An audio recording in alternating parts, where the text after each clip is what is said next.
C'est un réel plaisir pour moi de vous retrouver à ce rendez-vous de l'information. Madame, Monsieur, bonsoir. Dans l'actualité de ce soir, rencontre des experts des États du corridor Abidjan-Lagos à Cotonou depuis ce matin. Vous en saurez davantage dans ce journal. L'Agence nationale de normalisation, de métrologie et du contrôle qualité, ANM, multiplie ses contrôles. Une équipe de contrôle actionnée à Kassato et environ, des stations fermées. Nous les avons surpris. Vous suivrez le reportage dans cette édition. L'Algérie tend la main au Niger pour une médiation algérienne visant à promouvoir une solution politique à la crise au Niger. C'est tout pour le sommaire. Vous gardez votre position pour le développement de cette édition.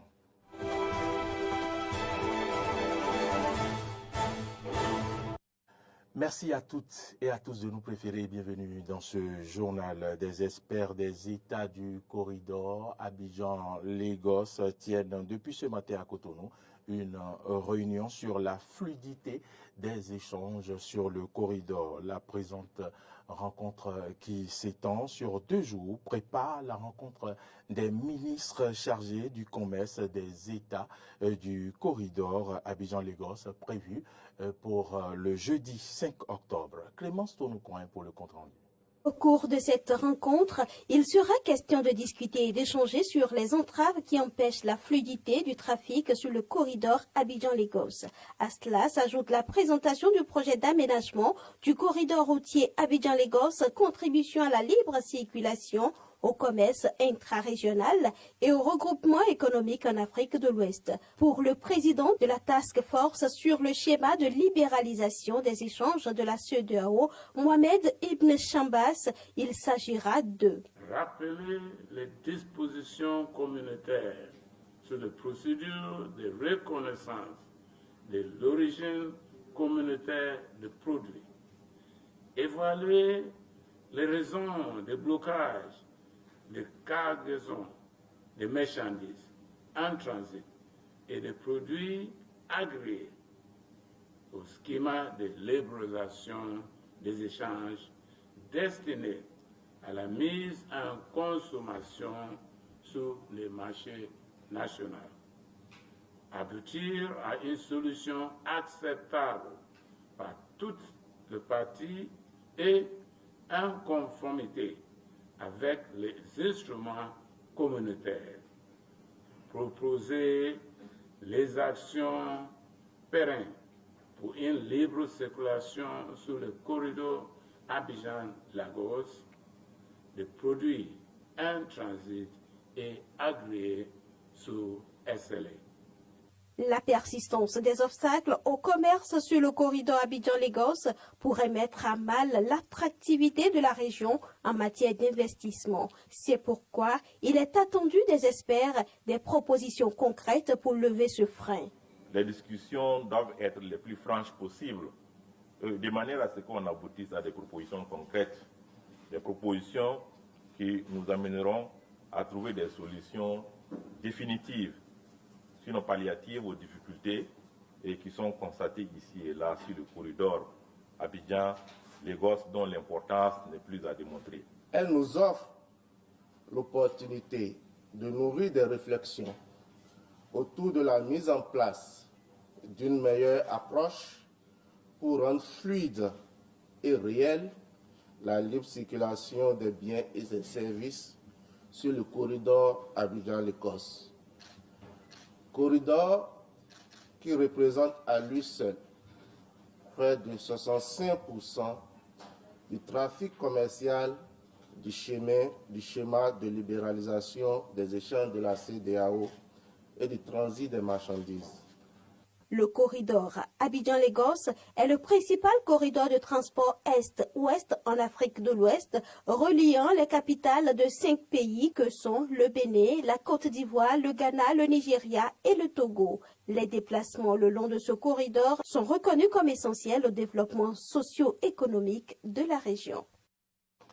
En bref, la commission électorale autonome a organisé des journées portes ouvertes. Ces journées ont démarré depuis ce matin au siège de l'institution ayant en charge l'organisation des élections. La Sénat échangera avec les auditeurs de la chaire de l'UNESCO, les représentants d'organisations de la société civile, de partis politiques, acteurs des médias, l'Agence nationale d'identification des personnes, ANIP, et la direction des partis politiques et des affaires électorales. Ces journées portes ouvertes prendront fin vendredi prochain. Nous y reviendrons plus amplement dans nos prochaines éditions avec Clémence Tonocoin. Je l'annonçais en titre, l'Agence nationale de normalisation de métrologie et du contrôle qualité ANM multiplie ses contrôles des stations-service. L'une de nos équipes de reportage a surpris ce matin une équipe de contrôle de l'ANM à Kassato. Joint au téléphone, le directeur général par intérim Abdoulatif Saliou a expliqué l'engagement de l'ANM pour soulager les consommateurs. Je vous invite à suivre cet élément. Pistolet non conforme, jauge indiquant une quantité inexacte du carburant servi. Voilà le constat fait par les agents de l'ANM lors d'un contrôle à Kassato sur une station située non loin du carrefour Kérékou.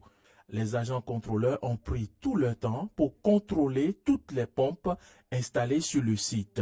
Ils n'ont pas voulu se prêter à notre micro sans autorisation de la hiérarchie. Contacté au téléphone, le directeur général de l'ANM s'est prononcé. Il y a un décret qui régit le contrôle de tous les instruments de mesure en République du Bénin, dont les pompes servant dans la distribution du carburant dans les stations-service. Il s'agit du décret 86-216 du 30 mai 1986 qui dispose dans ses articles 8 et 12 que tous les instruments de mesure doivent subir la vérification primitive, systématique avant leur mise en service et la vérification périodique lorsqu'ils sont utilisés lors des transactions commerciales. C'est juste ce que nous essayons d'appliquer sur le terrain à travers la surveillance qui est en réalité une veille qui va à l'avantage de tout le monde, consommateurs comme promoteurs. Nous avons instruit les services techniques depuis un moment au niveau de l'ANM à l'effet de maintenir la veille au niveau du contrôle afin que la juste mesure soit servie aux consommateurs conformément aux orientations de Madame la ministre de l'Industrie et du Commerce. Tout compte fait, le travail de l'ANM rassure désormais les populations qui ont opté pour l'essence dans nos stations-service. Au finish, pistolet scellé, il ne sera plus possible de servir du carburant dans cette station-service, sauf si les responsables remplissent les formalités au niveau de l'ANM. Le directeur général de l'ANM appelle à la vigilance. Je profite pour ajouter qu'au nombre des instruments de mesure, il y a aussi les balances utilisées dans les poissonneries et autres lieux de vente. Bon, je veux parler également des pompes bascules, les compteurs électriques, les compteurs d'eau. Et puis le contrôle s'étend également à tous ces instruments afin que les consommateurs soient servis à la juste mesure. J'invite alors la population à redoubler de vigilance en faisant attention aux vignettes vertes de l'ANM apposées sur ces instruments. Aux commerçants et industriels de se rapprocher de nous pour faire vérifier leurs instruments de mesure avant leur mise en service sous peine de sanctions suivies d'amende. Désormais, la fraude ne sera plus autorisée dans les stations-service ainsi que dans les poissonneries. Autre information dans ce journal, les députés ont procédé tard dans la nuit d'hier à l'adoption du budget de fonctionnement de l'institution parlementaire gestion 2024. Retrouvons Prince Martial à Goliagbo pour plus de détails depuis Porte-Noire. Oui, 80 députés de la 9e législature ont répondu à l'appel du président de l'Assemblée nationale, Louis Béon-Vlavonon, pour procéder à l'ouverture officielle de la 3e session extraordinaire au titre de l'année 2023. Cette session est entièrement consacrée à l'examen du budget de l'Assemblée nationale, gestion 2024. La plénière ainsi ouverte, 16 députés ont sollicité l'examen en procédure d'urgence. Soumise au vote par le président de séance Louis Béon-Vlavonon, la procédure d'urgence a été approuvée par 57 députés de la majorité présidentielle.